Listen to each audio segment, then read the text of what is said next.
Hey, what's going on, everyone? Thanks for tuning back to the Davidson podcast. We have Joon Kim here, who is your favorite Asian coach. And thank you, Omar, for connecting me with June and tagging him. I find it's awesome when you meet someone who's like a mirror image of you in a lot of ways. So I relate to June as someone who shares a lot of similarities, the love for meditation, for always getting better, and for helping out the Asian community. There's not a lot of Asian coaches out there, so when you meet one, you're instantly connected. So yeah, thanks for being here, June. I appreciate you. Oh, Davidson, it's my pleasure. I'm super excited for the conversation. And it's so interesting how, like Omar, and just to give you guys a bit of context, like I met Omar through this community called the Flow Fam. And it's run by this person named Gavin. He's another coach too. And Davidson actually interviewed him in one of the episodes. And it's a really interesting experience where you just really get to get out of your head and speak whatever's in your like heart.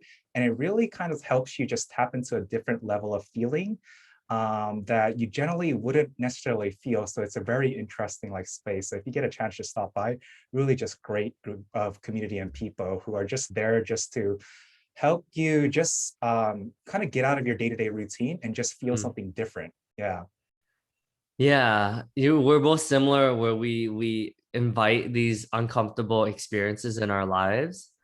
I felt the same way about Toastmasters. I was like, I'm like, I would never do Toastmasters. Like, I was so judgmental about it. And when I actually did it, I'm like, it's like one of my favorite communities now, right? Because, like you said, it's like there's so many times we're in our heads and just kind of being in that flow and being in that like spur of the moment where we'll play different roles. Like lately, we've been doing like, all right, Davidson, so you be Pac-Man and you no, you be the best, you be the groomsman or the best man giving the speech for Mrs. and Mr. Pac-Man, right? So like just right with no preparation, just jumping right into it. Like I feel like it helps you really kind of stay on your tippy toes. Yeah, and I really love that you spoke into just getting out of that routine, and especially as like folks who come from that Asian background, right? Super structured and logical. A lot of the times, and this is super important too, right? And Davidson, like you were talking about, like you have a book on masculinity, right? Like this is super important when it comes to like making any decisions, performance, or whatever it is. It's really important to be able to like bridge the gap of like the logical thinking and then the more of the creative thinking. It's like you can do a lot of business problem solving, but there's a lot that comes through like your intuition, right? There's a saying that we're in this day and age where we are thinking from the neck up and then we forget everything that happens from the neck bottom. But there's so Mhm. much wisdom around it. Like even Steve Jobs says it, right? Like you have to follow your intuition or your heart, right? Because that somehow knows exactly what you want. But we've been so like programmed through just our upbringing to like shift that down or suppress it, Mhm. that we forget how to tap into that. Because a lot of the decisions that I personally made too, like a lot of the tougher ones, like it's been through like heart and intuition. I feel like it helps Mhm. you lead you to like pretty cool places too. Like for me, I would not have this conversation with Davidson if I didn't follow my heart and intuition kind of situation. So Mm. yeah, I just want to speak into that. Yeah. And I'm sure meditation had you really tap into your intuition, right? Yes. So meditation, if you ask me what's the one thing that really transformed my life, it's definitely meditation. And meditation has helped me not only tap into my intuition, but kind of like a space where I can really just take a step back.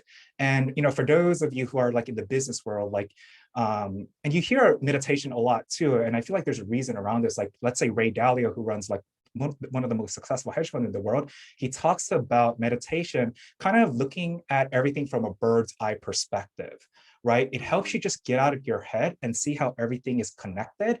And, there's different ways to talk about this. Like, if you talk about it from, let's say, a spiritual standpoint, people might talk about a universe perspective or whatever. But at the end of the day, what's really important is it just helps you stay centered and focused and get out of your head and then kind of Mm. really be present with what's happening in front of you and then start actually tapping to different parts of your brain so that you can access different decision making capabilities. So like there's a lot of benefits that I personally got from like meditation, combination of, let's say, questioning like the Asian upbringing plus just making better decisions and just so many different things. Yeah, so I'm more than happy to speak into that too. Like Yeah, that there's so much to talk about there. I just realized I didn't do a proper introduction. So to give you a little bit more background on Juden and why I think it's interesting that he went completely the opposite way in some ways, right? From being more thinking focused and more heart based. But his background is he graduated um, from BC, from Boston College with a finance accounting. So clearly very intelligent. You went into GE with the executive leadership program, which we all know is like one of the most competitive and most sought after leadership programs where, you know, some of the most successful people in the world have come from. And as obviously from one of the most, I would say GE is probably one of those companies that everyone knows about, and there's case studies on management consulting and leadership on that alone. And then you were a vice president at Point72 Asset Management. So take more of the traditional Asian path, or the first generation Asian path, right? It's you know it's hard not to bucket every Asian under that, but you know, you're kind of you took the path where most Asian parents would be proud of, and especially Korean parents would be like, yes, like good life, you know, and then you started your own company. So and that's called Happy Successful Asians. So you're a mindset and performance coach. And yeah, I think what's really unique from our interaction so far is that you're good at flowing in the moment, and you're not very judgment, like you have the energy that you're not judging people, like it's very, like you said, intuition, and you trust your heart, right? You're not thinking about, oh, like do I want to connect with the person, like you're forgiving and, you know, very compassionate. Oh, thank you for all the kind words. This is amazing. Please keep flattering me. But on a serious note, on a serious note, like really grateful. I just want to give the listeners context too. Like for me, you know, I was definitely on that path where I didn't really question anything outside of like what was sought out for me, meaning like, you know, it's the whole story around work hard, immigrant story, and then like rise up the corporate ladder. Having said that, like I went through a lot of struggles too, right? Like even in GE, I went through one of the lowest moments in my life, like fell into depression. And even Wow. though I was performing like well, but right after I fell into depression, I couldn't perform. And I got to a point where like my performance rating was like the lowest. And we had some tough Wow. conversations, right? So it's something where like that actually took me on this whole personal development journey where like a friend gifted me a book.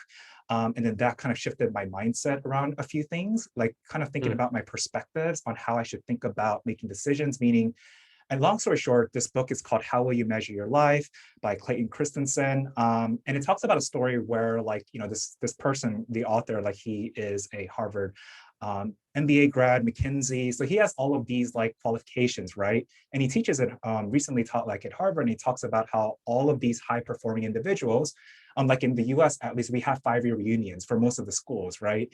And every 5-year reunion, like the first 5-year reunion, like everyone came together and they were like excited. They were working at amazing jobs, exotic locations, married amazing looking partners.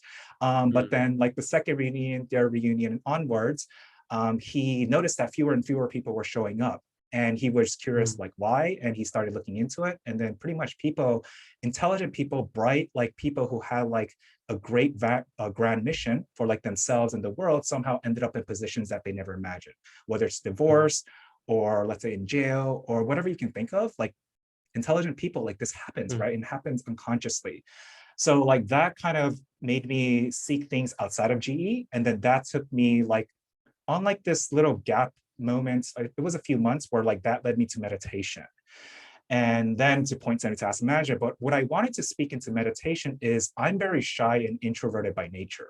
Like in college, I actually went through college being afraid to ask questions and actually answer questions. So even though I knew this was in the back of my mind, meaning like, why can't I ask questions and I wanted to overcome it, I couldn't overcome it. And this went through my work years too. So there was a lot of fear and doubt associated with these things, right? Because let's say in the Asian culture, you're taught to like be silent or whatever it is, right? You don't want to mm, speak up to the authority. And then it wasn't until meditation where I really got into just like working through a lot of like my attention and like my mind, where once I started putting more time and energy to it, I noticed these like gradual shifts where I started speaking up in meetings. and where I started speaking my honest thoughts. And that's when I was Mm. like, wow, like this is really helping me. Uh, So that was one of the reasons I got into meditation. But beyond that, there was some incredible experiences that I also gained through it too. So that's why I say like mm. meditation was the one thing that really helped me, because there was a challenge that I really wanted to like work through. And I was aware about it for years, but I couldn't figure it out, whether it's through books or through other people's like mentorship, but somehow meditation helped me overcome that. That's fascinating. Yeah, it's funny because I also feel the same way. Like I think before meditation, I was more like thinking about what other people wanted, and whether it's mentors or my managers, directors, VPs, etc. It was like, okay, well, my manager thinks I'd be good at this, so I'm gonna do this. My mentor says I'll be good in sales, so I'll do this, right? Or so it was very external focused, and meditation, similar to you, helped me really like discover myself. Well, what do I want? Whether it's walking in nature or just listening to the birds, like being present. Wow, like there's a river, living in Manhattan, like just appreciating the river, right? Like I just appreciated the little things, and I was less externally focused. That's interesting. And remind like what type of meditation do you do right now? That's a tough question. I do like everything. Like I'm definitely, anyone who has read my LinkedIn profile or knows me knows like I dabble with everything. So it's funny because like I guess I have commitment issues even within meditation. So I never want to be pigeonholed as like, oh, you're the transcendental meditation person, or you're the, like, I've gone to every meditation studio in Manhattan, probably. So I've tried Inscape. I've done like Insight. I don't like Zen. Zen's a little too intense for me. So I would say the Jillian, like there's a lot of like Buddhist meditation that I like when I go to like the Buddhist temples and stuff like that. I really enjoy that.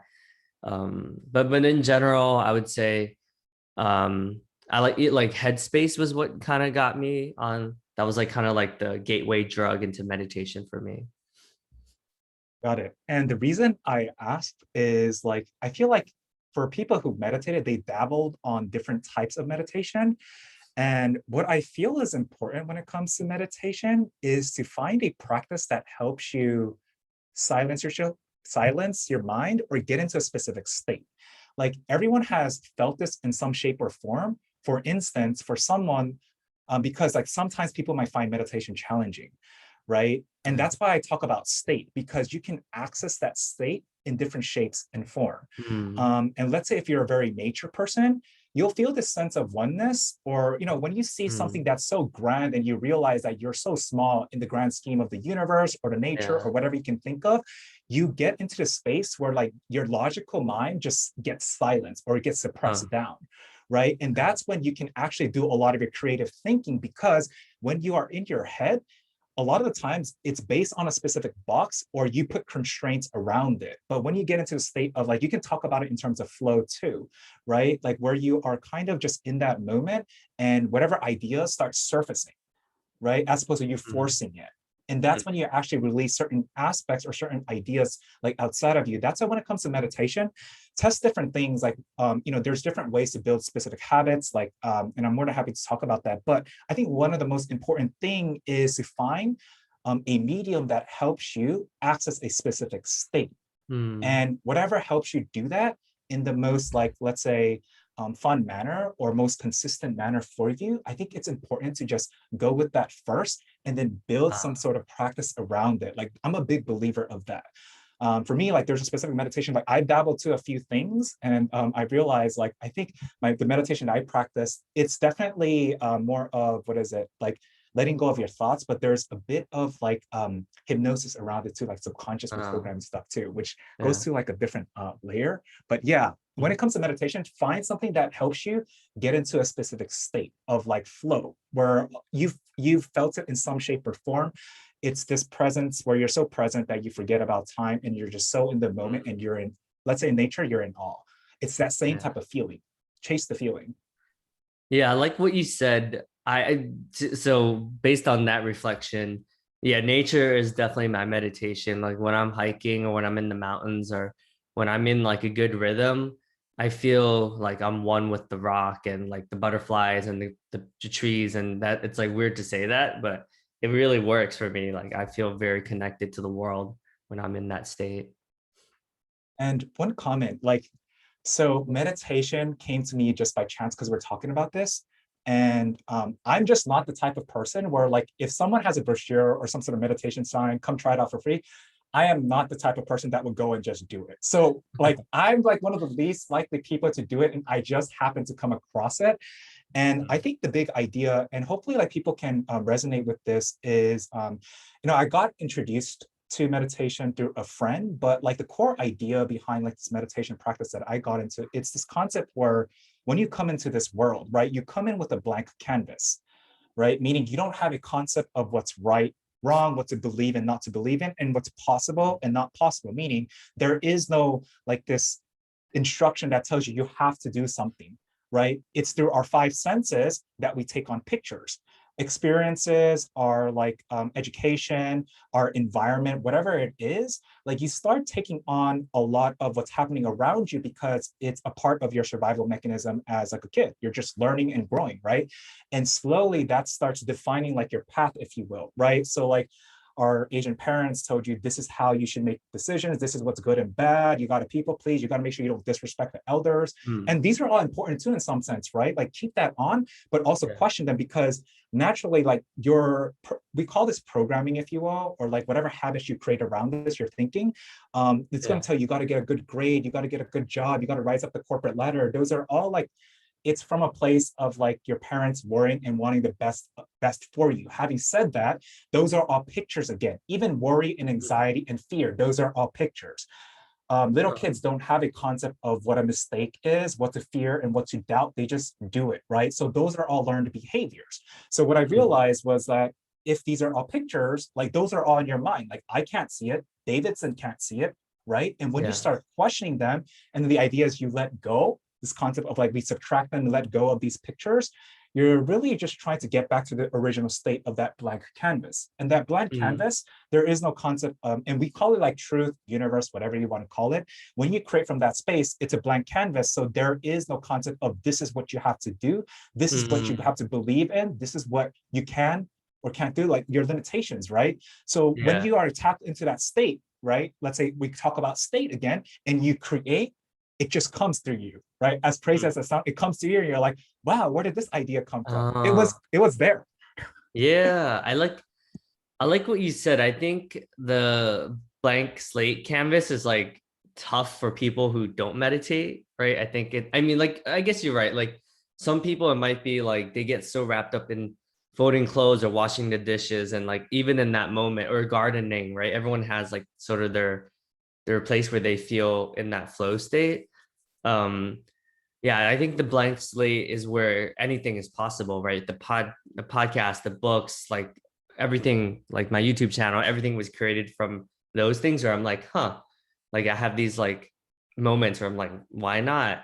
And it's rare to be in that state, right? Because it's like I think most of us are always thinking about more logical things, especially like I said, being Asian, it's like practicality is it's like a luxury to do things just out of hobbies, right? I think I can only speak for my a lot of my Vietnamese friends, like because we come from not a lot of wealth and stuff like that. Like our parents were literally just trying to pay the bills, and they still are, right? So for I've had discussions with like older generation of Asians. They're like, dude, like that's a luxury to be depressed. Like we're so busy that we don't even have time to be depressed.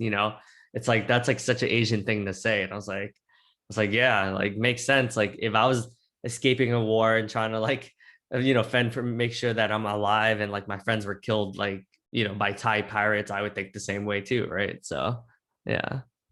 So interesting you bring that up. But and that's a very similar story to like my dad too. Like in terms of like his upbringing, I can never relate to it. Like he talks about days where they struggle to like eat food like each day because this is post Korean War, and he was a Yeah. middle.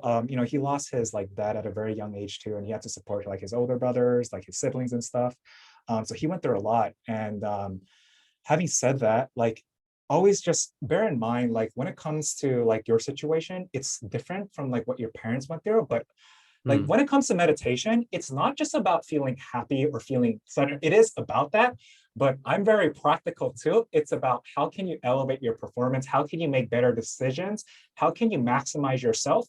Let's say it's not about choosing either or, right? It's about, okay, like I have to make decisions. I have to optimize my days, or I want to maximize my performance or potential. And I actually see meditation as a way to do that, right? yeah. And that's how, like, let's say Ray Dalio sees it too, or like other folks, right? They do this Mm, because you want to prime yourself to get into a specific state so that you can perform. But in that process, it also allows you to tap into some other great feelings too.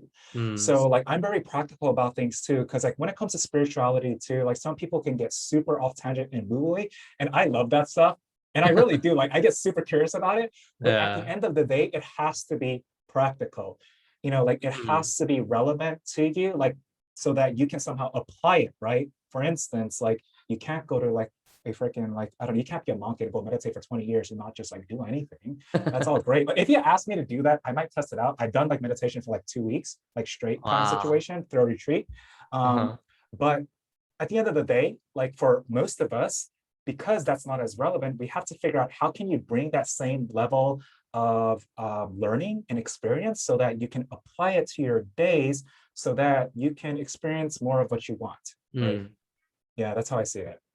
Yeah, it's interesting. The monk argument comes up a lot, right? And not to judge them or make it wrong, but I think most of us want to be more contributing members of society, right? Like they contribute in their own world, their own way. But like I'm not, yeah, I definitely don't want to be someone who's like going off for like years at a time and no one ever sees me. Like I would still want to interact with people and like have a quote unquote more of a normal life.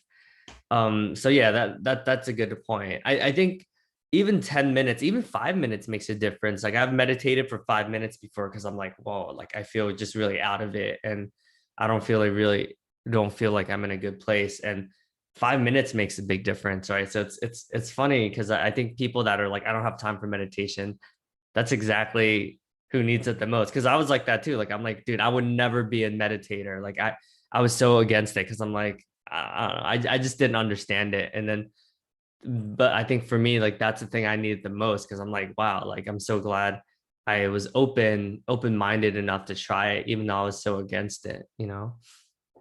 Yeah, I think that's why it's really important to, I think two things that the one thing that really helped me, I'm not gonna lie, like when it came to meditation was like a community because like I did it with people who were doing it together. Yeah. And then it's really helpful to really, let's say, find something that works for you and start small. And that's why I said like find something that helps you to get into that state because it's very different for each person. And the one thing I can say like is a lot of people who like do well, however you define success, like they have some sort of practice that looks like this. Mm, And not to like get super religious, but let's say if you do go to church, like prayer can be some form of meditation for you, yeah. right?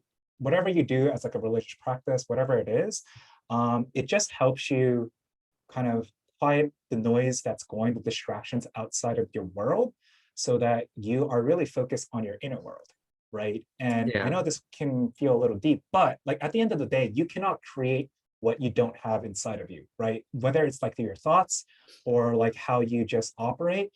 At the end of the day, like let's just say, if you think about an equation, like you are the creator of everything, and the inputs that goes into your external world is you. Like you are creating that, right? Any type of Mm, ideas too, it comes through you. That's why like meditation just helps you silence a lot of the distractions outside of you. And this goes back to other people's expectations, right? It's really, really hard to like silence that when you are in your day to day, because mm, especially like if you don't have a practice to silence yourself, like let's say you get up and all of a sudden like you start looking at your email notifications from like your work, social media, and all that stuff, you're already reacting to what's happening because you're seeing it, and then you're already in the cycle of your habits, your normal habits. But just mm, by having this practice, it helps you just be more proactive and start editing more of your life, meaning, we talk about that blank canvas, but there's a saying like the first half of your life was about accumulating, meaning learning what's working and what works best for you. But then the second half is also about editing what Mm. works for you, what doesn't, and then doing more of what works for you, and then letting go of what doesn't, and bringing in new ideas that will help you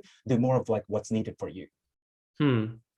Yeah, I think it's interesting because I feel like you have a lot of like you're very integrated with your thinking brain and then your feeling as well, right? So you're like a what we call like a integrated like being, right? Because I think there's like you said, like the business tends to be more thinking focused, like your TJs, right?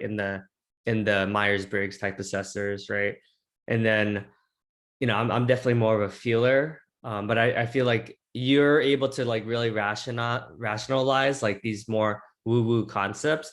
That is a way for people to digest it. That's more comes from, like you said, the more traditional Asian backgrounds that our parents tell us to be doctors and lawyers and more engineers and more of like the practical professions. So I like how you're able to explain these concepts.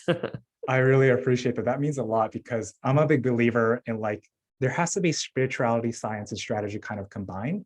Mhm. And I work to bridge that gap. And I think it's really important so that other Yeah. people, it's relatable for other people. And one thing I wanted to mention, when you talk about meditation and like the monks, I'm not gonna lie, like we all have different purposes. If you ask me to do it, I think that actually sounds fun to me for some Yeah. reason. But for some, I deep down, I'm like, there's another bigger purpose, or I feel like I just have to work on some other things for now. And I do Mhm. feel that meditation also helps you, like, when you said, I don't come from a judgmental space, like, I really do my best to do that. I'm not perfect. But if you start meditating, it also helps you actually empathize and not Mhm. judge others a lot more because you Yeah. realize that everyone's in their like own stories and it just helps you Mhm. take a step back, right? And then it also allows you to just relate to other people, and honestly that helps you Mhm. become a better leader, just a better person, and you think about contributions just from a bigger standpoint too. And that's Yeah. why I'm saying like meditation just has so many other benefits, right? It helps you just relate to other people and see yourself in other people's perspective. So it's an incredibly Mhm. powerful tool to do that. So it helps you make better Yeah. decisions. It helps you be a better leader. It helps you be a better person. So there's triple whammy at the minimum, and there's a lot more coming Triple through you. whammy. I love it. Um, and to pivot a little bit, I'm gonna read a couple of your LinkedIn recommendations. I used to work at LinkedIn, so I love reading people's LinkedIn recommendations. I think it's just one of the highlights of LinkedIn. And yeah, so yeah, you have so many. So I'm just gonna choose a couple. So Amy Wong, who's the ICF certified coach, agile coach. She said June is hands down my favorite Asian coach. Before working with June, I felt very challenged to create video content for my coaching business, and in particular, to embrace how I look, sound on camera. June helped me recognize the mindset blocks I've unconsciously built around this and create strategies to tackle them. I know now that creating videos does not have to be hard. In fact, I can and will have fun with it. I've been able to create new videos in a way that feels good and vibrates with high energy. Thank you, June, for supporting me to break through this barrier. I mean, that's huge. I feel like. Oh, thank you. That means a lot too, because I struggled with getting on camera or just creating content, generally speaking, because I'm a weird millennial, if you will, meaning I'm just like more private and I wasn't on social media. And it's this Huh. whole entrepreneur like coaching journey that took me on that. Like I created a Facebook account because my friend forced me to in college.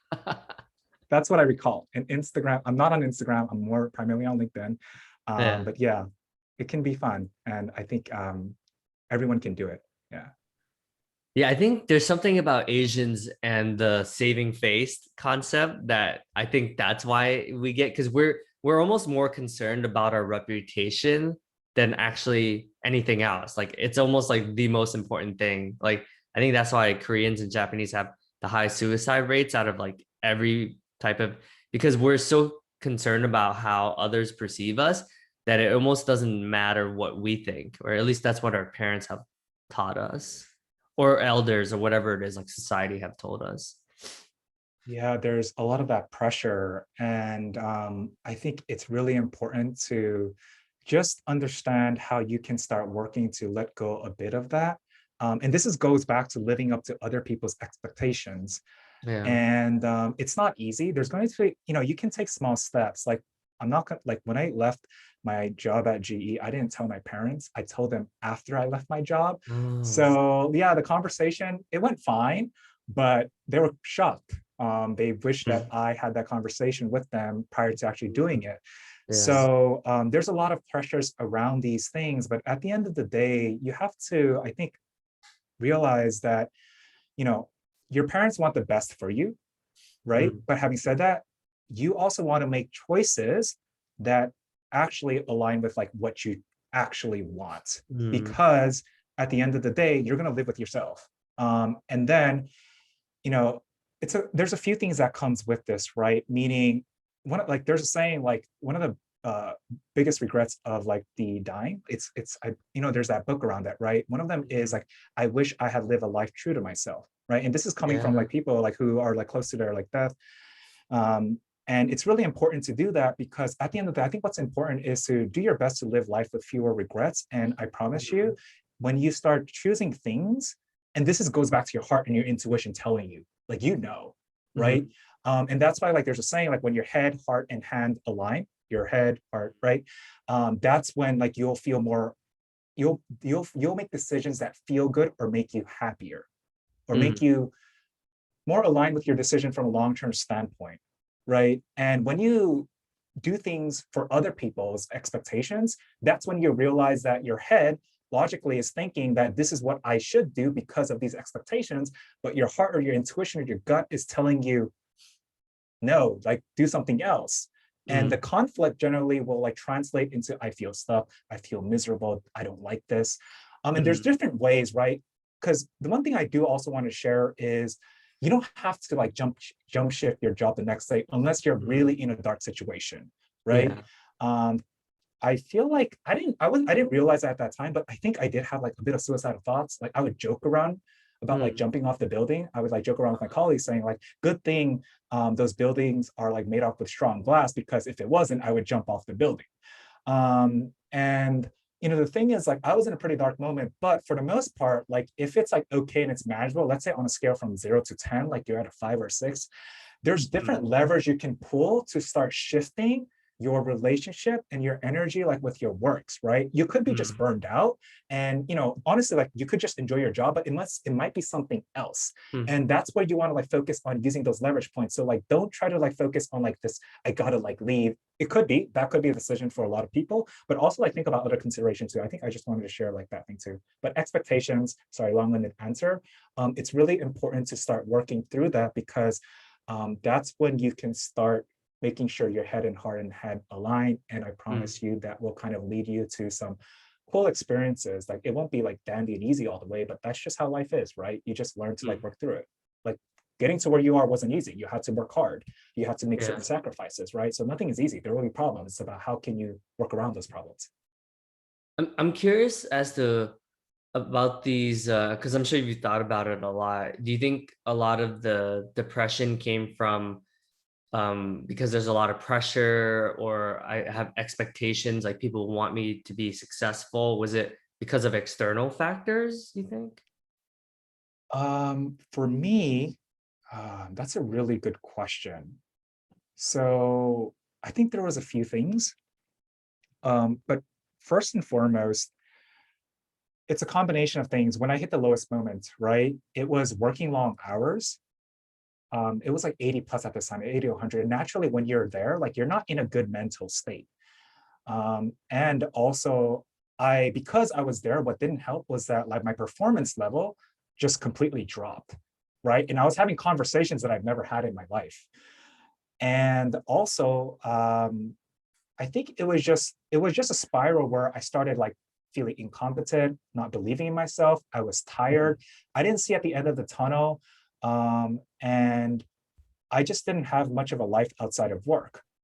And all of my time and energy was so sucked in that I just couldn't think beyond it. And Mm. I'm not gonna lie, like I didn't really know what depression was at that time. I actually had to Google it. I was like, why do I Mm. feel this way? And then Google said symptoms of depression. And I was like, oh my God, Uh, this is exactly how I feel. yeah, there's no language So around it. yeah, like emotions was not a language growing up in an Asian culture. I'm sure that's the case Yeah. for a lot of people. You just like suppress it. You don't talk about it, and you Mm. just get stuff done, and you Yeah. achieve your goals.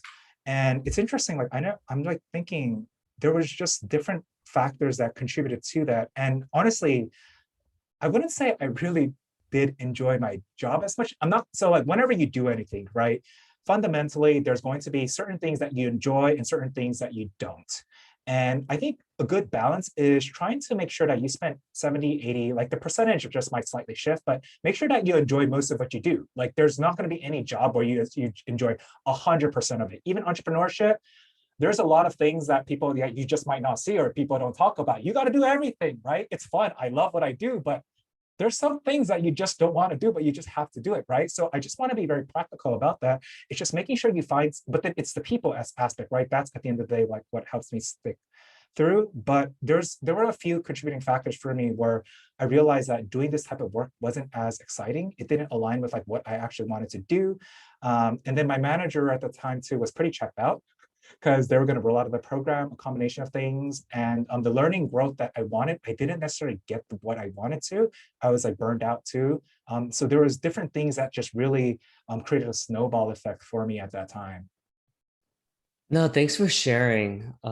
I similar. I think a lot of us coaches come from. I have had that like that dip or that moment, that defining turning point sounds like so dramatic, but I've also like was like super depressed. And most people, it's funny because it's like the happiest people like you and I are the ones that often have had like the darkest moments in a way.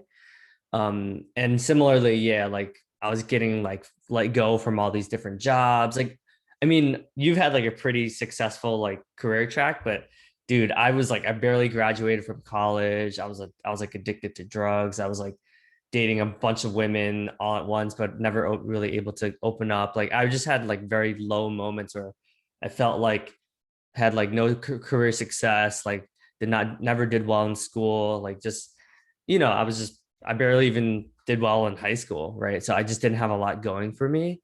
So yeah, I similarly like have like had such a low moment where I mean I've never thought about suicide. Like I think that's like definitely like that's but I like your Anthony Bourdain's and Robin Williams of the world, like I can definitely relate because I felt like similar to me, like everyone thinks I have this amazing life, but if I don't think I have this amazing life, like who cares what everyone else thinks?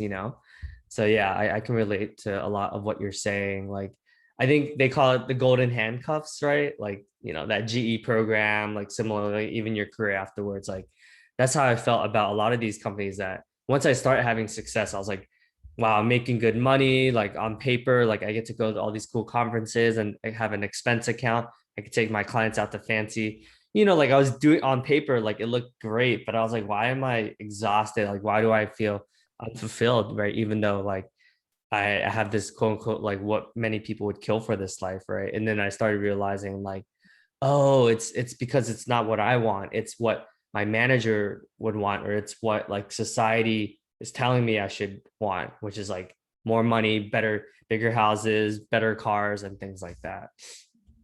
I'm so happy you spoke into that because, and for those listeners, if you're tuning in and if you're going through anything like this, it's okay. Like you're not alone. It's an experience that people go through in different shapes and form. So like just see if like get help in whatever shape and form that you feel is relevant for you. For me, like if I were to share like three things that helped me at that time, I actually just exercise. I went for runs and I'm not a runner. Like running is not something I enjoyed and I somehow got into it, but somehow that just made me feel better because like when you're running and if you run to the point where you're like trying to struggle for your breath, you can't think about depression. I think it helps from that physiological standpoint and thinking standpoint. And the second was reach out to like your close friends, your prior managers, your close friends, because sometimes when you're in a dark rut, you can't see beyond that negativity. And when you speak to like people that are not there, they can see the positive side of you and how great you are. Mhm. Because I think that you are great. You're just kind of in this dark moment where you can't see it for Mhm. yourself because you're so caught up in that circumstance, right? And the Mm. third piece is figure out a way to surround yourself with positivity. What that means is whether it's surrounding yourself in a great community where you can speak like honestly about your situation or just like positive people. For me, like it was actually books. And I wasn't a big reader. My friend just somehow gifted me a book at that time.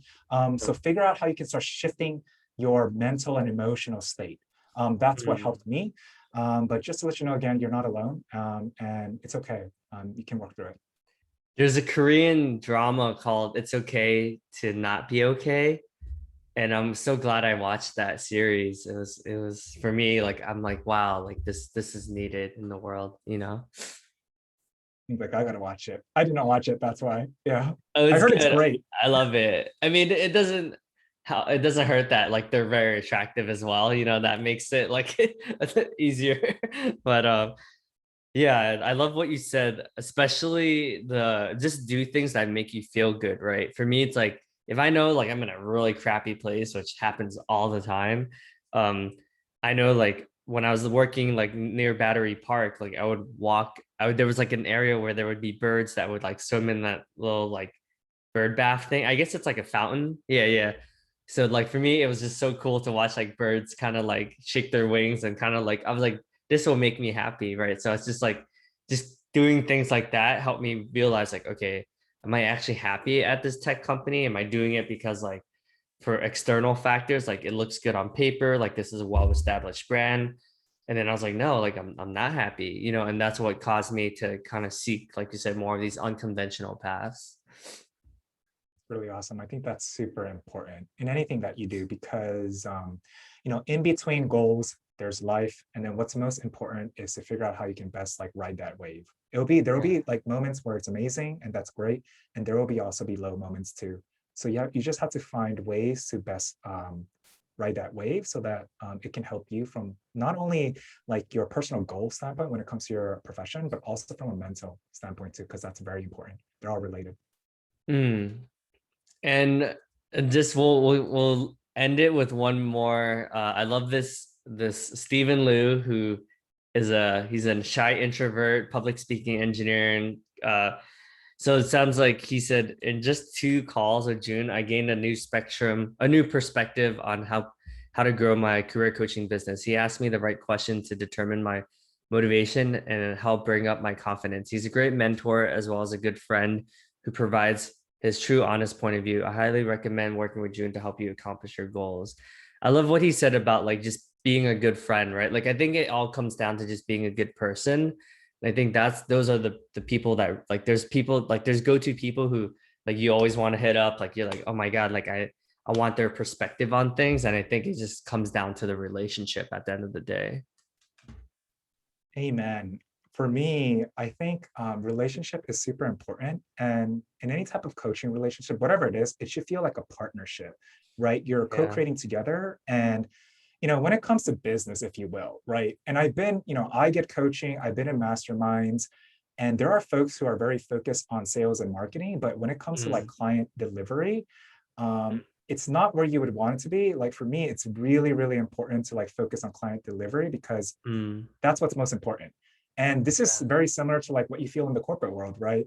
At the end of the day, it's Mm, more important that like that's how trust is built. That's how like deep and meaningful relationships are built. And when you can do that, I feel like you can open up a specific space where like you can trust each other and work on mm, things or have conversations and do things that aren't necessarily as accessible if you were not able to have that conversations, mm, right? And it's important to like, like I'm a big believer of just being like, I'm very direct and honest, but in a kind way, right? You can say two different things in a very different manner. That's why they're just mm, saying context determines content, right? Like you can just yeah. say it in like a fun and a receptive manner, or you can just say it in a very rude and jerk manner. And I think it's really Mm, important to make sure that you figure out a way to just communicate where the person is receptive of that, because that's super important too. But yeah. yeah, super important. Yeah. I think I mean we talked a lot we talked about a lot of different topics. Like my initial takeaways from just our conversation is like really just doubling down on meditation. I do think like really when we trust our intuition and when we follow our heart and when there's alignment, like you said, between everything, where the practice, like the head part, which helps us like get to the next level, helps us kind of like progress and learn and become better human beings, but also like really trusting our gut, where like, hey, like this is, our parents might not like this, or obviously our manager that, you know, we're quitting a job, like might not like this, but what do we actually want, right? And then also like just the way you talk about like just being really in tune with things that make you smile and happy, right? Whether that's nature or just doing something nice for someone else or just listening to something that makes you laugh, like just really being aware of like, hey, well, what do you care about? Not what does your wife want, not what does your kids want, well, what do you want, right? Because I think there's so many of us that lose ourselves like in being parents, and like I see this too, right, where like they're so attached to their kids, and that, you know, if their kid has like a bad like grade, like they're devastated, like it's hard for them to detach from that, you know. Yeah, I think the one thing I'm going to go back to everything you mentioned, it's meditation. And here's why. Because like at the end of the day, like a lot of like most folks, especially in the business world, you're pretty like smart, right? You can solve problems, and regardless of what like how you're doing. And there's like the saying that I love is like if you can actually like solve your way through life, you would already have solved it, right? Whereas meditation, it helps you just get out of your head and then really just tap into, if you will, inner wisdom. And I don't mean in a spiritual manner, but it helps you like tap into this level of silence where you actually start talking to more, let's say, yourself, and you get to Mm, access more of what like you actually want and the decisions that you want to make. And those are the things that can actually start popping up. So everything that Davidson mentioned in terms of expectations, right? Or like figuring mm. out what makes you feel good, that those answers can come through a lot in meditation because it happens in silence. So yeah, I just want to share like everything that Davidson mentioned, the points, like if it comes back to like meditation can help you experience more of that. And what are some of the meditation resources that you would look into? And I could send links to that too. Um, Ooh, this is a hard one because it depends on where the person is on their meditation journey. yeah. Because someone who's more of a beginner, I would say for someone, let's say, who's just starting off, and or let's say you had a hard time meditating, do something related to breath work. Whether it's like box breathing. The reason for that is it helps you focus on a specific point, which in this case is your breath. And if you just focus on that, it's really hard to like fall asleep. And also Navy SEALs use it. So it's very popular among Navy SEAls. So like it's a thing like a lot of people use, especially when it comes to performance, right? Now, if you've Yeah. kind of graduated where, and then box briefing can happen just like 5 minutes, 10 minutes. But if you've, let's say, are ready for the next level, try like an app, if you will, like Headspace, Calm, or you can find these free resources. And Yeah. then from there, you might tap into a different type of feeling, whether it's tapping to your body, feeling more of like your head, your arms, whatever it is, and getting more centered. Now, beyond that, there is more of like the spiritual element where you can feel a sense of oneness with the Yeah. world and things along those lines. I haven't done it myself, but I know Davidson, like you've done like transcendental. It seems like that helps you do that. I do like my own kind of meditation, but outside of it, there's someone named Joe Dispenza. He is like, his work is like great. He bridges, like he brings science to the mysticism, right? But those Mm. meditations can go to like an hour, right? So a lot of the folks, I don't recommend you starting unless like you're a hardcore spiritual meditation person, you're like gonna go all in. So it Yeah. really depends on where you are and what you tried in the past. So I'll kind of bucketize it or categorize those three categories. But if you're just looking to just get started, just do something breath work related, do like box breathing or something like that. Yeah. Oh, I'm curious. It sounds like the 2 week thing you were talking about, was that Vipassana? It was not Vipassana. It was the meditation that I started off and I joined. And it's not popularized. It actually originated from Korea. And there's a specific method that they like walk you through. And pretty much you're just meditating. It's like 24/7, meaning you wake up, we woke up at 6:30 or something, grabbed breakfast, started meditation at 8, and then you have lunch, meditation until like 10 p.m. And then you just go through that cycle, Wow. even later. Yeah, for like, I feel like it was 14 days, and it was an interesting experience. I'm happy I did it. Would you like to share what you got out of that particular experience? Because that sounds like a very profound experience. So I would just do my best to summarize it to maybe they're related, right? I think what it comes down to is that sense of oneness again. And it's really, the reason I say this oneness, and I want to kind of explain it in a more practical manner, if you will, but if any of you watch like Good Will Hunting, right? There's a moment where I'm getting crap. Anyways, they talk about the Sistine Chapel, or like looking at the Sistine Chapel and looking at the artwork, right? And I could talk to you about like how amazing it is, but until like you see there and go there for yourself, you can't experience and understand it. It's like, let's say you went through an amazing travel vacation and you're talking about that location on your honeymoon or whatever it is, and you tell me about it. And I'm like, that sounds amazing, but I won't know it until I actually go there Yeah. myself. So it's a sense of oneness where you kind of have this out of body experience where you feel connected to Mm. everything, right? There's no concept of you and me. There's no concept of like anything actually, like your name or I or whatever. And you just feel connected to everything, right? Some Huh. people will call that like God, like because I'm Korean. In Korean, God means like Hananim, and Hana means one in Korean, right? Mm. So you do feel this again. I grew up Christian. I consider myself more spiritual, but like I do believe in a higher power. But like you feel the sense of oneness, right? And you have a deeper level of understanding of just like that process of disassociating yourself. And when you're doing that like Mm. hardcore, like you don't have anything else to think. So you're so immersed in that, and you just don't have any thoughts outside of that. You don't have any thoughts about the future. You don't have any thoughts about the past. You're just kind of Mm. in that moment, and you're just there. That's what it feels like. And you just feel connected with everything. Mm. And not that I experienced at that time, you can feel the sense of like crazy love, if you will, that I felt for everything. And when Mm. you tap into that, the idea of separation goes away.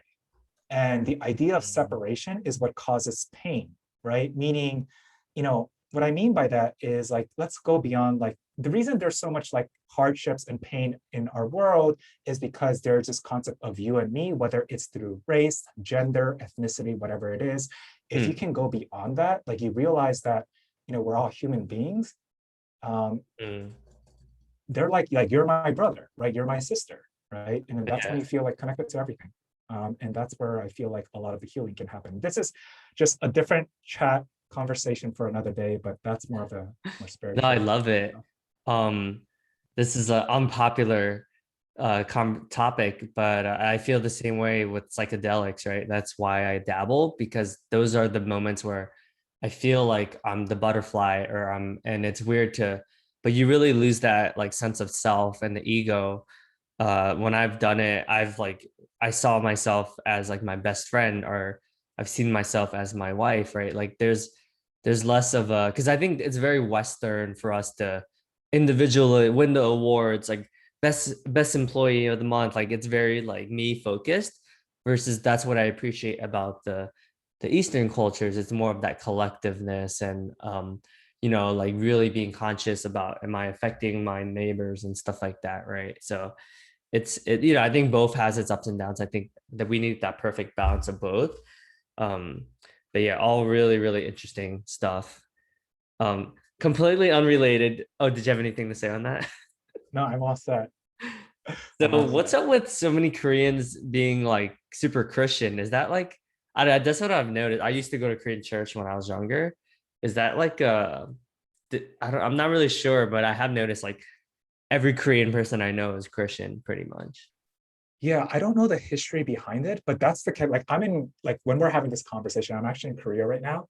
Yeah. Even it's just I feel like the major denomination in Korea, or it's more of the popular one. Like I'm from American Samoa, for some reason, like for there too, like 90% plus people are more of like the Baptist or Christian, they're religious, Uh, right? So I don't know where it originates from, but it does come back to like, let's say in Korea, that's also the case too. I'm gonna guess that's how it just expanded to just the Western world. And majority of the people, just like numerically speaking, like they just took that on and they just built it there. So I don't have an exact like historical explanation. Sorry, Davidson. well, no, I guess a better question, what I was trying to get to is like, what have you gotten out of like Christianity? And because I guess I would say I'm like atheist, and some of the most people that I would say I look up to, a lot of people who are like very Christian, like my cousin, my mentors, and they seem to love it. And for me, I'm like, I don't know, like I just don't see the appeal, like personally. I might not be the right person to ask, but if I had to guess, it's probably the community element of it, Oh, especially as an international student. I think that's a big part of it, just religion mm, and church. Like a lot of the times, it's nice to get together, especially if you like you don't, if you're the only Asian or Korean in a group in a new setting. A mm, church is one of the best places to actually meet other people like you hmm, and be in a supportive community. And once you're yeah. there, then you're gonna naturally just go there because you just like what it provides, right? And also when it Huh. comes to spirituality, for me, my mom's Christian. She's hardcore like Christian, meaning she's a deacon, Bible school, and then like choir, all that stuff. For me, there was a few things that I didn't really appreciate as much. It was a combination of one, as at least when I was going to church, it was this idea of like, if you're not Christian, you're not like kind of welcome, or this is the only way to do things. I'm all about Mm, do whatever that makes you a good person, right? Whatever right. your belief is, I'm all about that. And it was interesting where like people like who would be there for like 20 plus years, adults, and I'm just in middle school, they would have an argument and they would turn their backs against the church. And I'm like, that's kind of weird. People who dedicated their lives doing that. So that's why I'm more spiritual. I do believe in God. I think a higher power. I think when you tap into faith through prayer, like how you tap Mm, into like a higher power, I think that's another element that people go back to community and faith, meaning believing something beyond them, because that is a different mm. level of.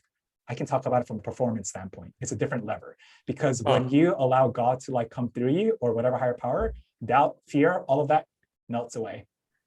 Isn't it funny how we're all seeking the same thing and yet we're all so right? We all want to be right all the time. It's like we're all different, or people say we're all different, but in reality, we're all seeking the same thing, whether it's psychonauts to experiment with acid LSD and stuff like that, whether it's religion, whether it's like meditation, like it's literally the same exact thing. Amen. That's what I've noticed about religion. And Yeah. honestly, I was having this conversation with my mom, and she explained, she's like, yeah, I know what that feels like. And I'm like, oh, you do? And then I was like, yeah, I don't know if that's God or whoever you'd want to call it. She's like, crazy kid. Once I said, that was her response, right? Yeah. And at the end of the day, like what I've noticed, whether it's meditation, religion, they all work to get into the same end goal or end Mhm. outcome. And it's this feeling of oneness. Yeah. And you can just access that in different shapes and form. But Mm. that's what I felt like. And it's based on just like honestly, when I felt that oneness too, I was reading like certain parts of the scriptures. Like I just have a different understanding. And even talking to other people in like their religious standpoint, I'm like, oh, you guys are just marching towards like something very similar. It just looks Mm. different and it has different labels and names, and you guys do Right. different things. But it's the same thing.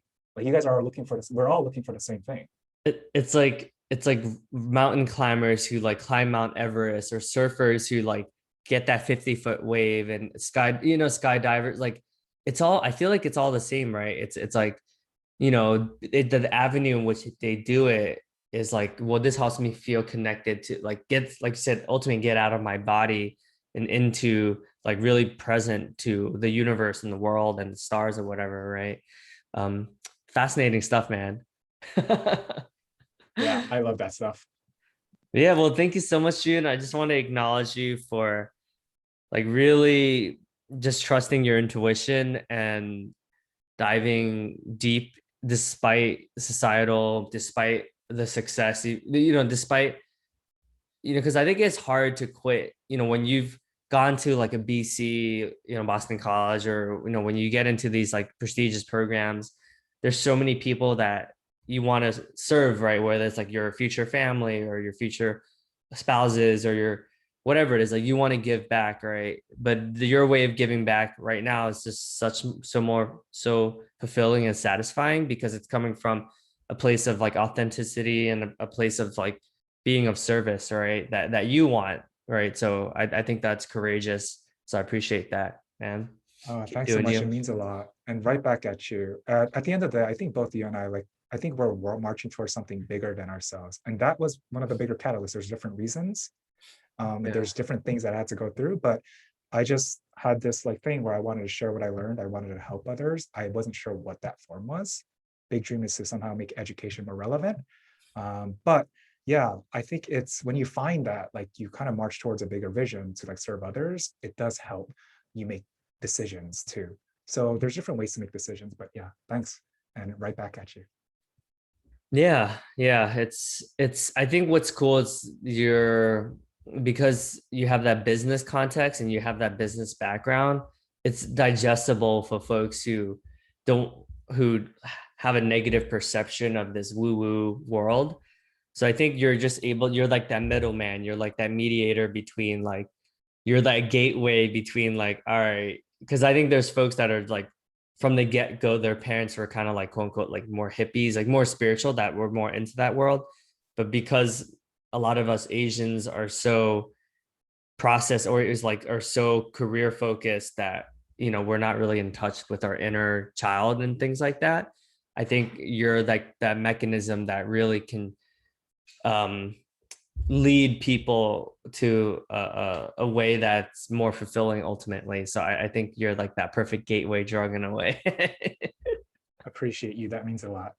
All right, June, thanks, man. Take care. Thanks for having me.